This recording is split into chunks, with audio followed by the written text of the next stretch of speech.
Good afternoon. I'm Tina.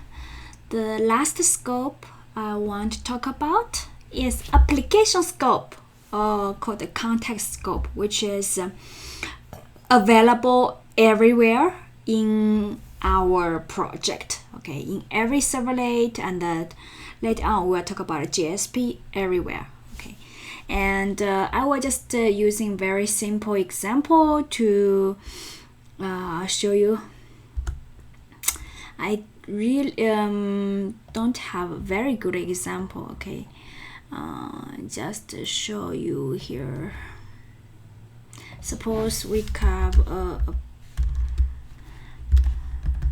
application scope servlet. What you can do is read the context param, then you actually after read, then you set in application scope.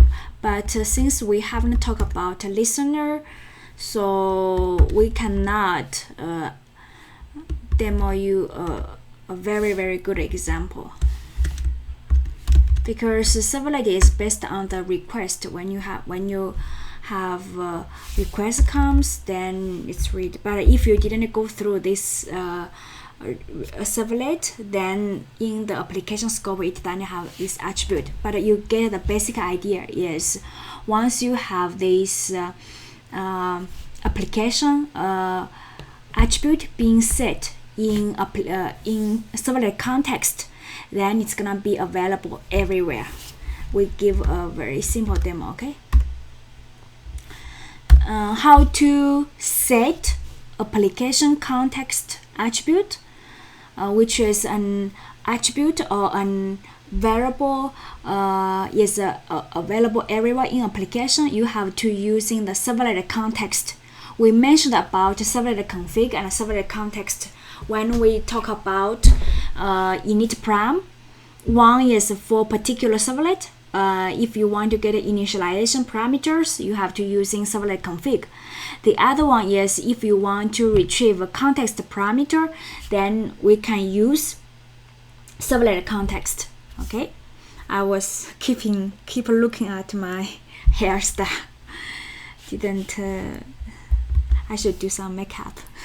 So servlet context is also has a set attribute and a get attribute. Set attribute is to set an attribute in application scope, and it's gonna be available in every servlet and in every JSP. Okay, and keep in mind the application context attribute is not thread safe. Okay, it's not a thread safe. The only thread safe attribute is request scope. And for session scope, which means the HTTP session you set an attribute, it's also not a thread safe. So if you really want to have thread safe, you have to have some technique like synchronized.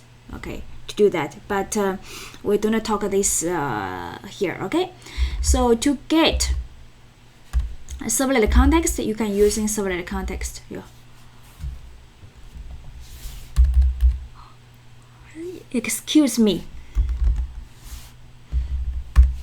This is to get a servlet context. If you want to have a variable hold it. Sorry.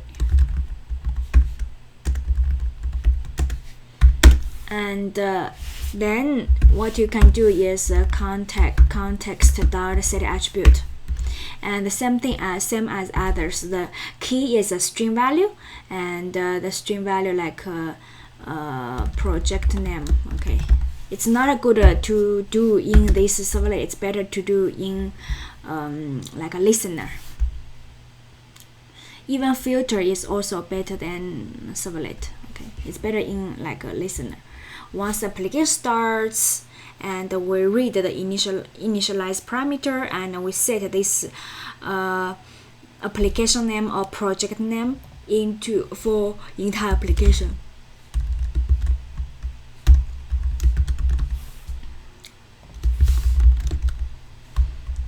Data management demo. And the context set attribute, we can set it two, like author and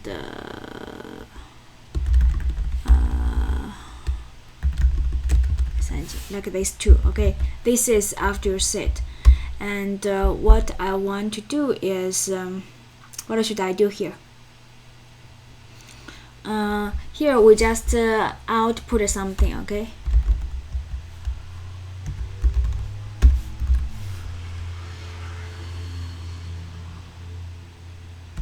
text plan.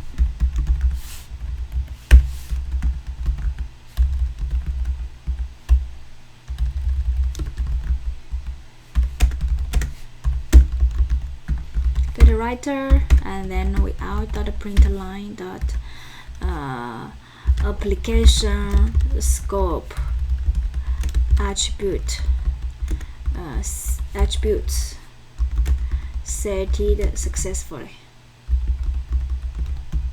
Okay, and then we give we forgot to give a URL like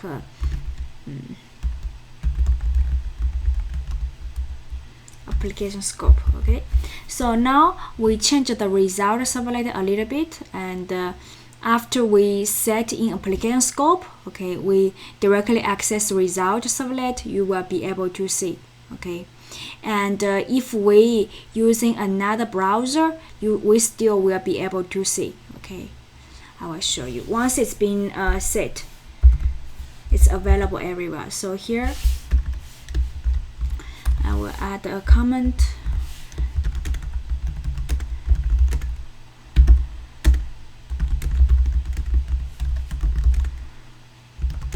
for application scope demo. And how to actually display, still very simple. Okay, what we will do is get the servlet context, and which we can do the app name and the servlet context dot get attribute, and the key gonna be the key we set. And then we will do another one, and another one is author.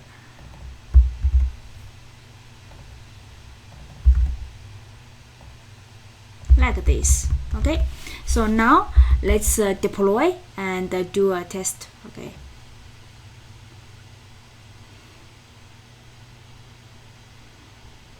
we were using two browsers.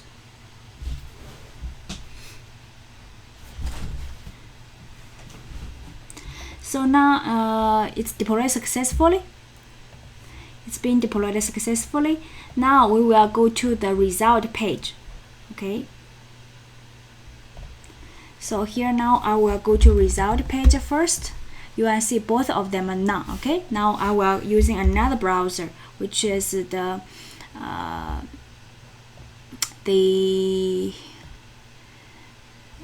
this one, the Safari. Okay, result both pages are none, right? You can see both pages are none.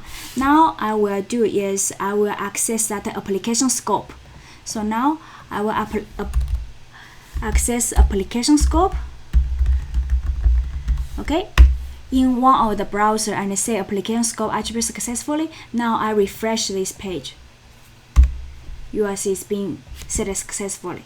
So it's been, we are using two different clients, and once we set in application scope, it's available for every client, no matter you are using different tab or you're using different browser, because it's application wide. Okay, and this is very different from HTTP session, right? Because when we're using HTTP session, it's gonna be targeted to particular the browser here.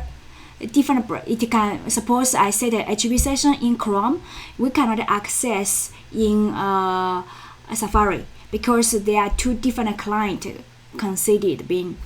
But when we're using application, everywhere. Okay, and the for request is for each request is a new request. Okay, each request is treated as a new, and they are not shared even we are using the same browser.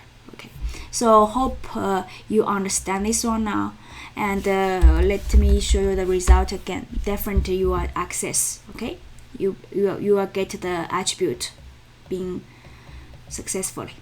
Okay, application scope is pretty easy, just global. Okay, everything is global, but not thread safe, and that's why everyone can use it. That's why you have to using like a synchronized.